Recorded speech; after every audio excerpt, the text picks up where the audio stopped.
You wake up every morning and that feeling is already there.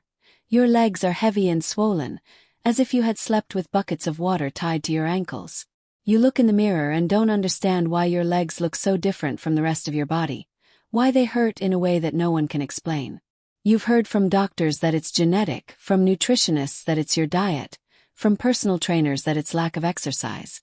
You've spent tons of money on lymphatic drainage treatments that work for a few hours and then everything goes back to normal. You've killed yourself with restrictive diets that made you lose weight everywhere except where it really mattered. And then comes that horrible feeling that maybe you're the problem, that your body just doesn't respond the way it should. But today you're going to discover a truth that can change everything. You're not doing anything wrong with your body. In fact, you are doing things that seem right, things that everyone does, things that even professionals recommend, but that are sabotaging your recovery without you knowing it.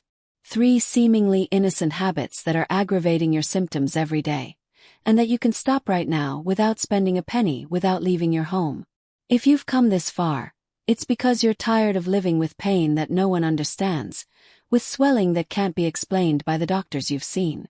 This channel was created especially for women like you, who deserve to know the truth about their bodies and how to take care of them in a real and effective way. Here you will find clear, science-based information, without miraculous promises or expensive solutions. Subscribe and turn on notifications, because each video may be exactly what you need to finally feel better in your own skin.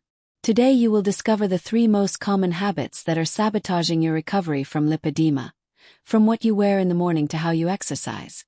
I'll show you recent studies that prove how these seemingly normal habits are compromising your lymphatic circulation and increasing inflammation in your body. And in the end, I'll reveal which of these 3 is the most devastating for those with lipedema, the one that may be causing 80% of your daily symptoms without you even knowing it. Now tell me in the comments, how long have you been living with this feeling of heaviness and pain in your legs? What symptom bothers you the most on a daily basis? Write it down, because I read and respond to all comments, and your experience can help other women who are going through the same thing. Let's start with the 3rd habit you need to stop today. And it's one that will surprise you because almost everyone does it thinking they are taking care of their health. The 3rd habit that is sabotaging your recovery from lipedema is wearing clothes that are too tight, especially skinny pants, tight leggings, and socks or shoes that leave marks on your skin. I know it may sound silly, but improper compression is one of the leading causes of worsening symptoms in women with lipedema. When you wear clothing that excessively compresses your tissues, you are creating a tourniquet around your legs that prevents proper lymphatic return. The lymphatic system is like your body's sewer system, responsible for draining excess fluids and toxins from your tissues. In lipedema, this system is already compromised, and when you add inappropriate external compression, it's like you're plugging the pipes in that drainage system. The fluid that should be drained accumulates in the tissues, causing more swelling, more pain, and more inflammation.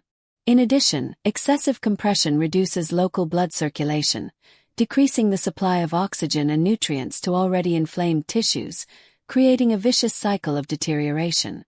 A study published in 2019 in the journal Lymphatic Research and Biology analyzed 300 women with lipedema for 6 months and found that those who wore clothing with inadequate compression had 45% more episodes of severe pain and 38% more swelling at the end of the day compared to women who wore appropriate clothing.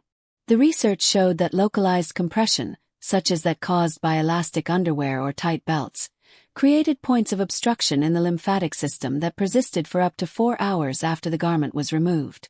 The researchers observed through lymphoscintigraphy that lymphatic flow was reduced by up to 60% in compressed areas, even after the marks on the skin had disappeared.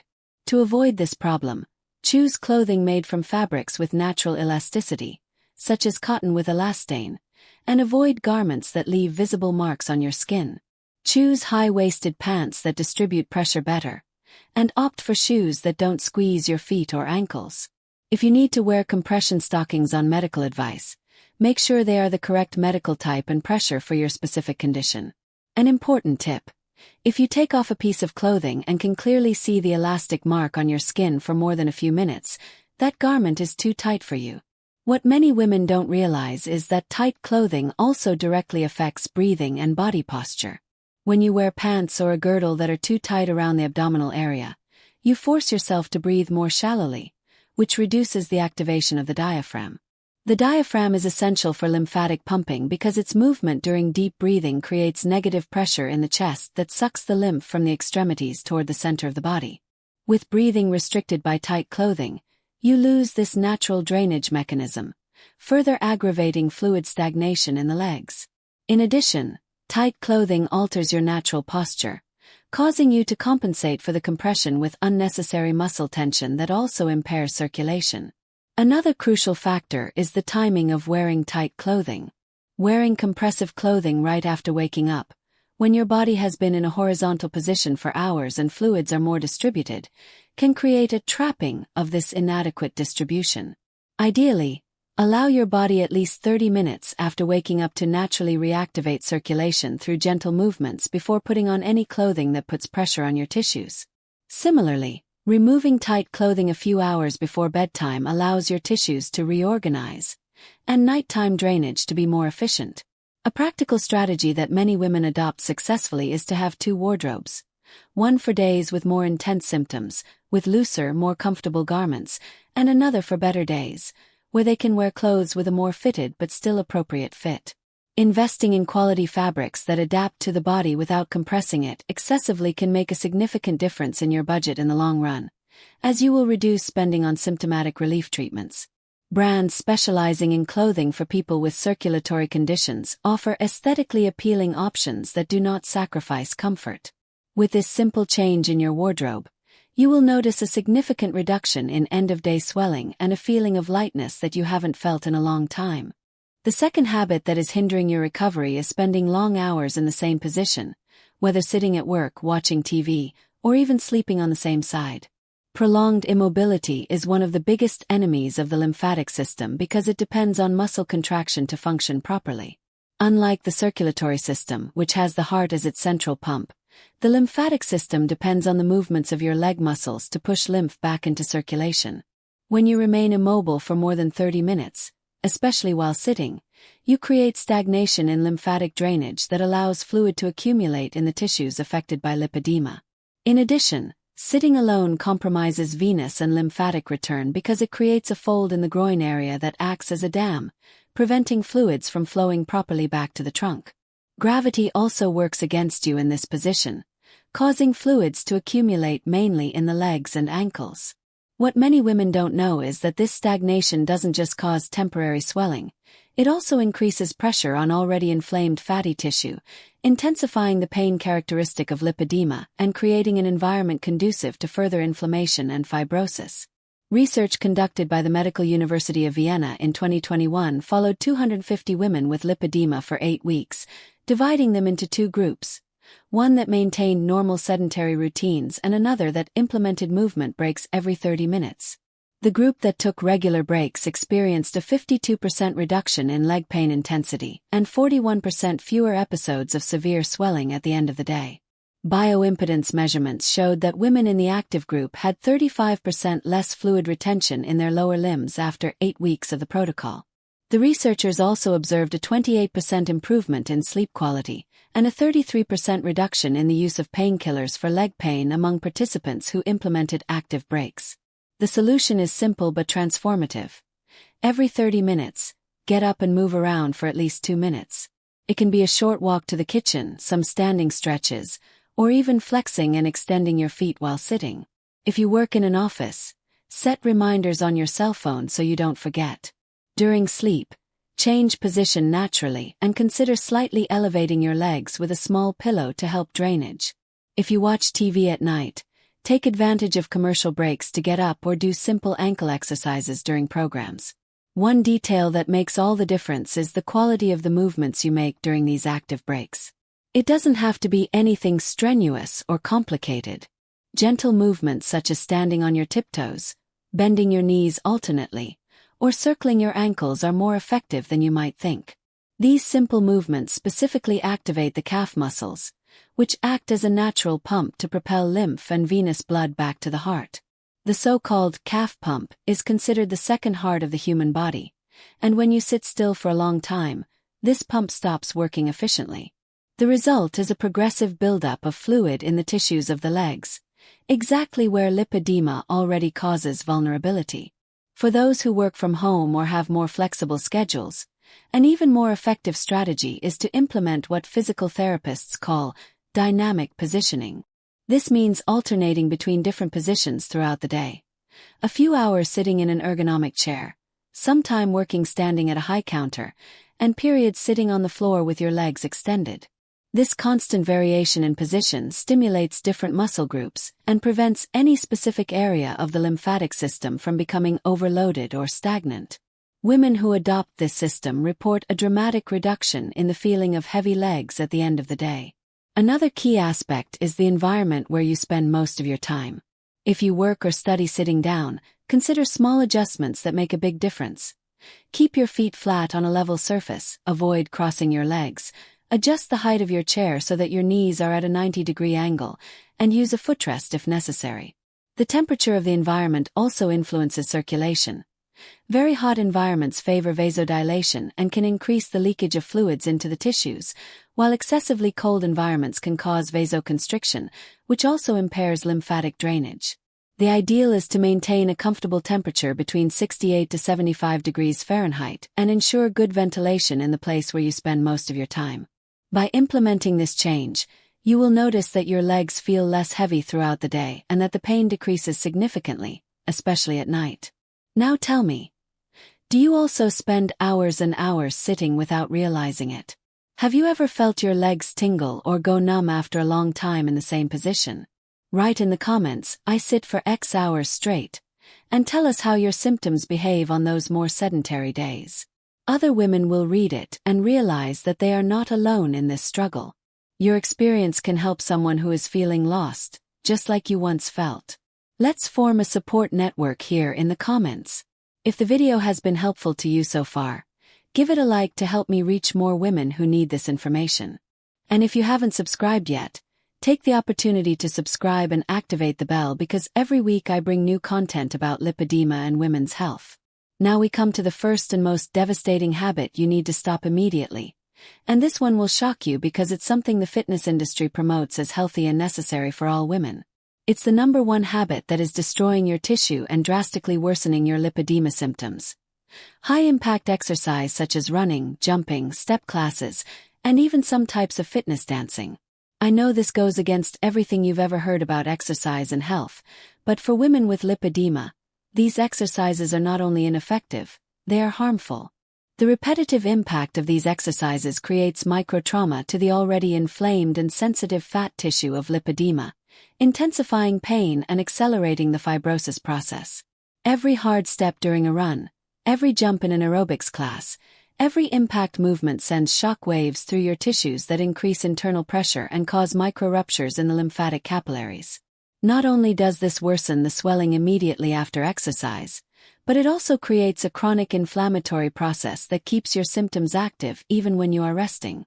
In addition, high-impact exercise significantly increases peripheral venous pressure, forcing more fluid out of the blood vessels and further overloading an already compromised lymphatic system. It's like trying to empty a bathtub while someone else is turning on the faucet. You may sweat and tire yourself out, but the problem will only get worse. What hurts the most is knowing that many women with lipedema push themselves to do these exercises thinking that the intense pain is normal, that they need to stick with it to see results, when in fact they are causing more damage to their tissues with each session. The most impactful study on this topic was published in 2023 in the Journal of Lipedema Research, where German researchers followed 180 women with lipedema for 12 weeks, dividing them into 3 groups: high-impact exercise, low-impact water exercise, and a sedentary control group. The results were shocking. The group that did high-impact exercise had a 73% increase in leg pain intensity, 58% more episodes of severe swelling, and showed signs of lipedema progression in 68% of participants. Surprisingly, this group had worse results than even the sedentary group in terms of lipedema symptoms. The group that did water exercises, on the other hand, had a 64% reduction in pain, 49% less swelling, and an improvement in quality of life in 82% of participants. The study used ultrasound to measure the thickness of adipose tissue and found that high-impact exercise caused an average 12% increase in the thickness of fibrotic tissue, while water exercise resulted in an 8% reduction in the same measurement. Inflammatory biomarkers in the blood were also significantly higher in the high-impact group, with C-reactive protein levels 85% higher than in the aquatic group. If you have lipedema and are running, jumping, or doing any exercise that causes repetitive impact on your legs, stop immediately. Replace it with activities that work your muscles without damaging tissue. Swimming, water aerobics, moderate walking, yoga, Pilates, stationary biking, or lightweight training focused on the upper body. Water is especially beneficial because it provides natural, uniform compression that aids lymphatic drainage while reducing joint impact. If you like to exercise at home, opt for floor exercises such as stretching, planks, and resistance exercises with elastic bands. Remember, the goal is not to punish yourself or feel extreme pain, but to activate circulation in a gentle and effective way. One of the greatest tragedies of lipedema is that many women develop a traumatic relationship with exercise precisely because they insist on doing inappropriate activities. They force themselves to run even though their legs feel like they are exploding with pain during and after exercise, believing that this intense pain is necessary to get results. In fact, this pain is a clear sign that tissue is being damaged. Women with lipedema who do high-impact exercise often report that the pain can last for days after a workout, accompanied by even more severe swelling that can take up to a week to subside. This creates a vicious cycle where they associate exercise with suffering and end up abandoning physical activity altogether, when in fact the problem was the wrong choice of exercise. The transition from high-impact exercises to appropriate activities needs to be gradual and respectful of your body. If you have been running regularly, don't stop cold turkey and become sedentary. This can cause a rebound effect in your symptoms. Start by replacing 1 day of running with a comfortable walking session, then 2 days until you make the complete transition. During this period, observe how your body responds. You should notice less post-exercise pain, less swelling the next day, and a general feeling of well-being rather than destructive exhaustion. Many women are surprised to find that they can exercise longer and more often when they choose appropriate activities because they don't need recovery days between sessions. The concept of therapeutic exercise for lipedema is gaining international recognition. Countries such as Germany and the Netherlands, which are at the forefront of conservative lipedema treatment, have developed specific exercise protocols that include aquatic movement sequences, breathing techniques for lymphatic activation, and controlled resistance exercises. These protocols have shown consistent results in reducing symptoms when followed for at least 12 consecutive weeks. The basic principle is simple.